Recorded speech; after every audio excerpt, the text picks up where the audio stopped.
Assalamualaikum warahmatullahi wabarakatuh. Salam sejahtera untuk kita semua. Selamat datang di kelas perilaku konsumen. Pada kesempatan ini, saya Irni Rahmayani Johan akan menyampaikan beberapa hal terkait dengan proses pengolahan informasi dan persepsi konsumen. Baik, kita langsung mulai ya. Apakah yang dimaksud dengan pengolahan informasi dan persepsi konsumen? Ya, jadi pengolahan informasi dan persepsi konsumen ini adalah salah satu tahap dalam proses kognisi yang dilalui oleh konsumen. Ya, bisa dikatakan bahwa pengolahan informasi ini terjadi ketika salah satu panca indera kita, konsumen, ya, menerima input dalam bentuk stimulus. Ya, stimulus ini bisa macam-macam bentuknya. Ya, kalau dalam kaitannya dengan perilaku konsumen, stimulus ini bisa berbentuk produk, merek, kemasan, iklan gitu ya, ataupun nama produsen. Nah, kita ambil salah satu contohnya misalnya iklan. Nah, iklan yang ditayangkan baik di televisi, radio, surat kabar, atau media online yang kita akses, ini adalah stimulus yang disiapkan khusus oleh produsen untuk menarik perhatian para target pasar atau calon konsumen kita gitu ya. Nah, diharapkan target ini mau mendengarkan, mau melihat, dan memperhatikan iklan tersebut.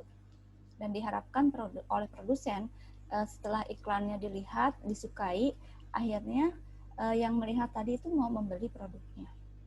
Gitu ya. Jadi pengolahan informasi dan persepsi konsumen ini dimulai ketika stimulus diterima hingga stimulus tersebut masuk ke dalam ingatan atau memori dan dapat digunakan kembali untuk memberikan gambaran atau persepsi dalam mengambil suatu keputusan. Oke, Engel, Blackwell, and Miniard menyatakan terdapat 5 tahap pengolahan informasi yang digambarkan pada slide pada slide ini. Jadi proses informasi ini tercipta pada saat produsen memberikan suatu stimulus ya kepada konsumen berupa pemaparan, exposure. Nah, bila pemaparan tersebut menarik minat konsumen, maka konsumen akan memperhatikan.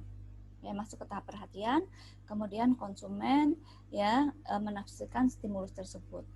Maka konsumen akan masuk ke dalam tahap pemahaman, dilanjutkan kepada tahap penerimaan atau dampak persuasif stimulus kepada konsumen, dan kemudian akan masuk ke tahap retensi atau pengalihan makna stimulus dan persuasi ke ingatan jangka panjang.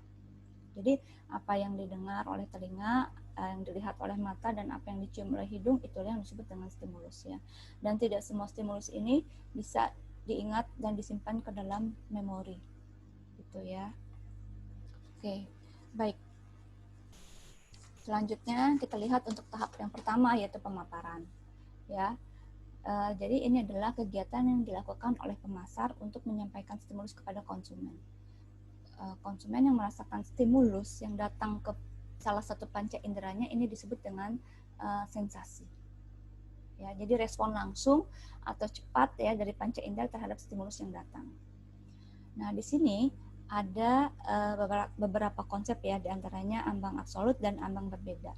Nah, untuk ambang absolut ini adalah jumlah minimum intensitas ya atau energi stimulus yang diperlukan oleh konsumen agar ia bisa merasakan sensasi gitu ya, atau titik di mana konsumen bisa merasakan perbedaan ada dan tidak ada dari suatu stimulus. Ya, contohnya jika kita melihat billboard ya, billboard. Nah, di sini jarak ya, mungkin ada konsumen yang bisa melihat di jarak 200 meter sudah bisa melihat billboardnya, sudah bisa baca, tapi ada juga konsumen lain yang baru bisa melihat ketika di jarak 100 meter. Jadi angka 100 atau 200 meter inilah yang disebut dengan ambang absolut. Nah, kemudian yang berikutnya itu adalah ambang berbeda atau differential threshold. Ini adalah batas perbedaan terkecil yang bisa dirasakan di antara dua stimulus yang mirip. Nah, ini terkait konsep ini ada yang dinamakan dengan konsep JND atau Just Noticeable Difference. Ini dipopulerkan ya, dikemukakan oleh Weber. Jadi semakin besar intensitas dari stimulus awal, maka semakin besar perubahan jumlah stimulus yang dibutuhkan agar stimulus kedua dapat dirasakan perbedaannya. Ya, contohnya perubahan harga. Ya, perubahan harga misalnya antara ada dua produk ya, beras sama pizza. Dia mau memberikan potongan harga Rp600. Ya, harga beras adalah 6.000 per kilo, sedangkan harga pizza 60.000 per loyang. Sama-sama Rp600 potongannya, tapi ternyata efeknya berbeda. Untuk beras, potongan Rp600 mungkin dirasakan cukup signifikan oleh konsumen. Ya, potongannya berarti kan 10%. Sementara potongan Rp600 untuk pizza mungkin kurang terasa oleh si konsumen karena potongan Rp600 itu artinya hanya 1% potongannya diskonnya, kan nggak signifikan, gitu ya. Nah, inilah di sini konsep GND ini berperan, begitu ya. Konsep ini juga bisa diaplikasikan ketika produsen mau menaikkan harga, ya, karena mungkin ada kenaikan harga produksi sehingga terpaksa harus meningkatkan harga penjualan. Nah, produsen harus memperhitungkan dengan seksama berapa kenaikan harga yang kira-kira tidak membuat konsumen kabur. Ya, misalnya produsen tisu, ya tisu. Nah, produsen tersebut kemudian mengambil langkah daripada naikkan harga terus konsumennya kabur, ya udahlah dia pilih dia mau mengurangi volume saja, ya beratnya. Jadi biasanya dalam satu kemasan itu isinya 250 lembar. Nah, kemudian oleh produsen dikurangi jadi 230 lembar per kemasan. Nah, mungkin secara tampilan tidak begitu berbeda, ketika dipegang pun mungkin konsumen tidak terlalu merasakan ya, tidak terdeteksi gitu oleh konsumen bahwa ada perbedaan, ada perubahan, kecuali dia membaca berat bersihnya, begitu ya. Nah, ini juga merupakan salah satu bentuk aplikasi dari konsep GND. Nah, ini yang tadi ya. Oke. Nah, konsep GND ini juga aplikasinya bisa diterapkan ketika produsen ingin mengganti logo produk. Mungkin karena ingin penyegaran gitu atau sudah terlalu lama digunakan atau misalnya ada perubahan manajemen. Nah, tapi penggantian ini harus dibuat sedemikian rupa agar konsumen tidak terlalu merasakan perubahan yang drastis. Ya, karena jika terlalu drastik, maka konsumen mungkin bisa tidak mengenali produknya dan beralih ke produk yang lain atau produk pesaing. Jadi dalam hal ini produsen harus tetap melakukan pembaharuan tapi secara perlahan, ya, secara perlahan atau bertahap dan biasanya akan ada simbol-simbol yang tetap dipertahankan. Biasanya simbol yang telah melekat di benak konsumen. Contohnya di sini KFC gitu ya, ini kan restoran fast food yang sudah ternama, ternyata sudah beberapa kali melakukan perubahan, tapi dia tetap ya menggunakan logo khas yang sudah melekat di benak konsumen, yaitu gambar Colonel Sanders-nya ini. Atau di sini juga ada produk mie goreng. Mie goreng juga sama, desainnya sudah beberapa kali mengalami perubahan. Tapi produsennya tetap mempertahankan ciri khasnya. Misalnya tulisan mie goreng. Ya, walaupun berubah ukurannya atau peletakannya gitu ya, tapi tetap ciri khasnya ada. Sama ini, telur mata sapi ya. Telur mata sapi ini selalu ada. Walaupun dia ganti desain ya, tapi selalu telur mata sapi ini ikut.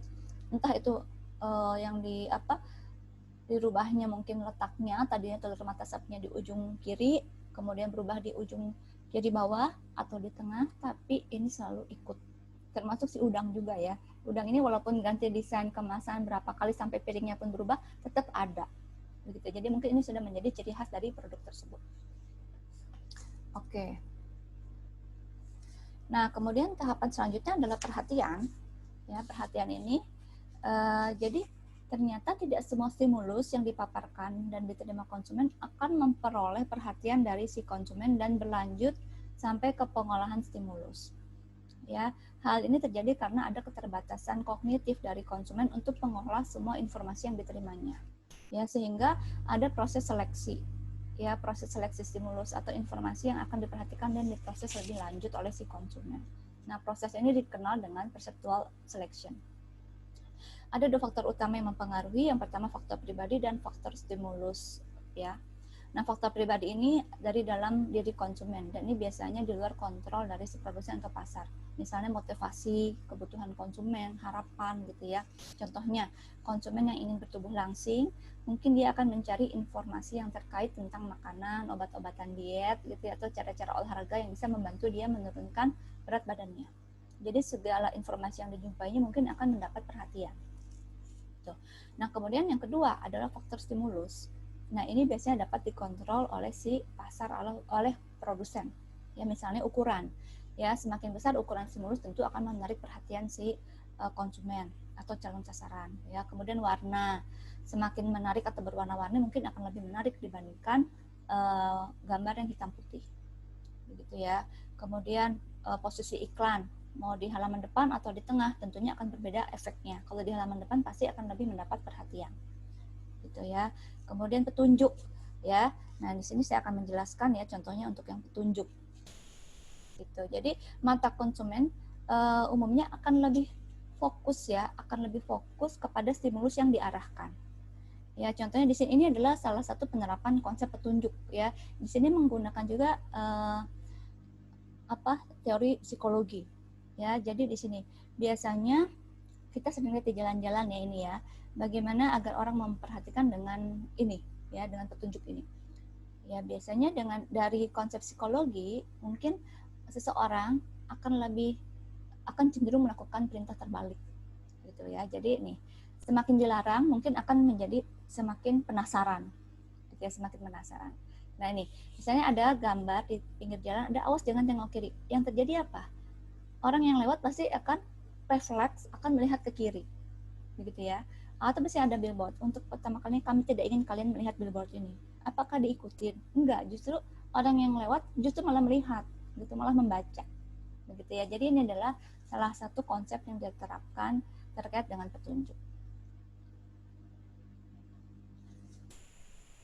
Oke, selanjutnya tahap pemahaman.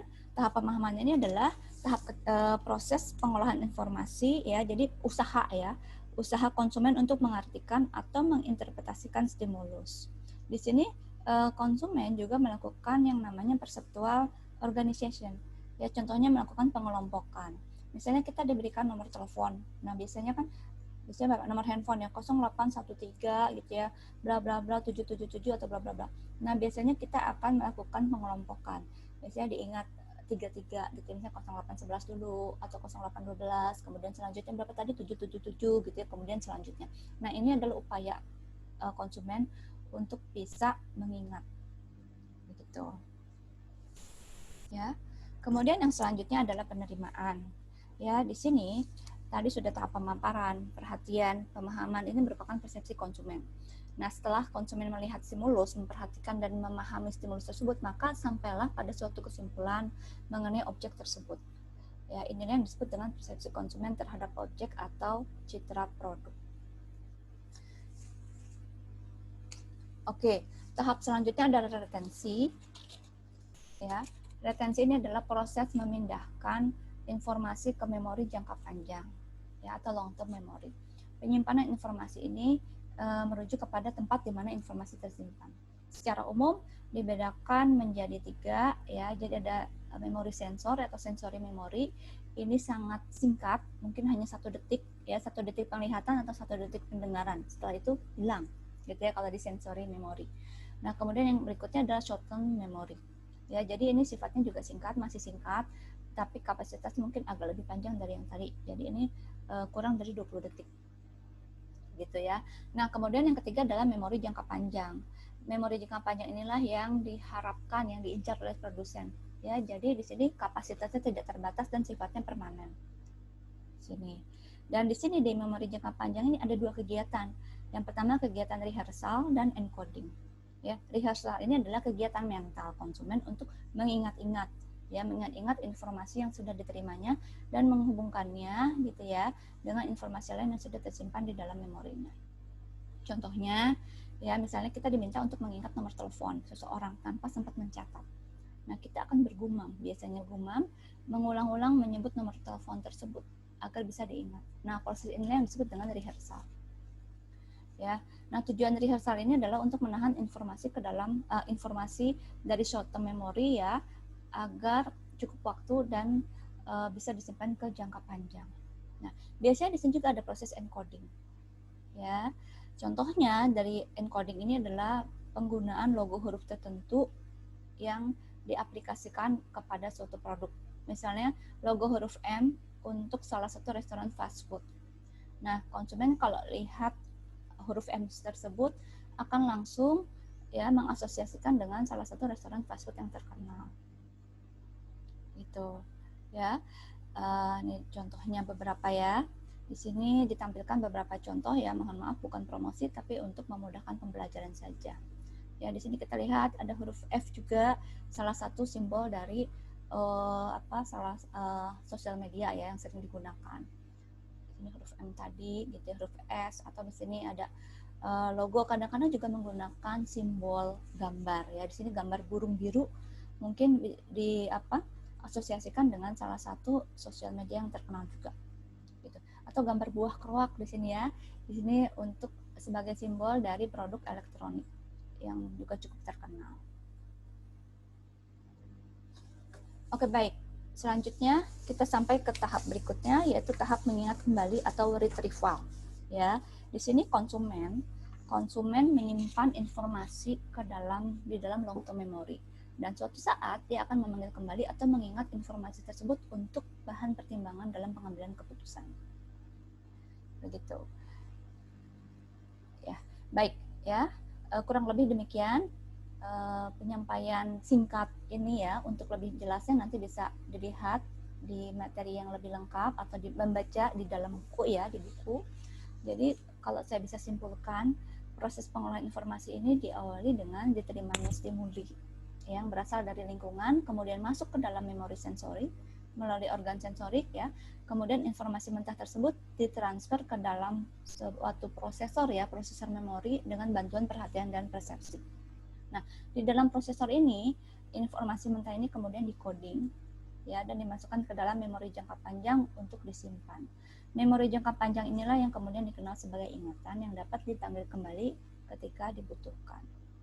Baik, demikian yang bisa disampaikan. Semoga bermanfaat. Tetap sehat, tetap semangat, dan jangan lupa bahagia. Saya pamit. Wassalamualaikum warahmatullahi wabarakatuh.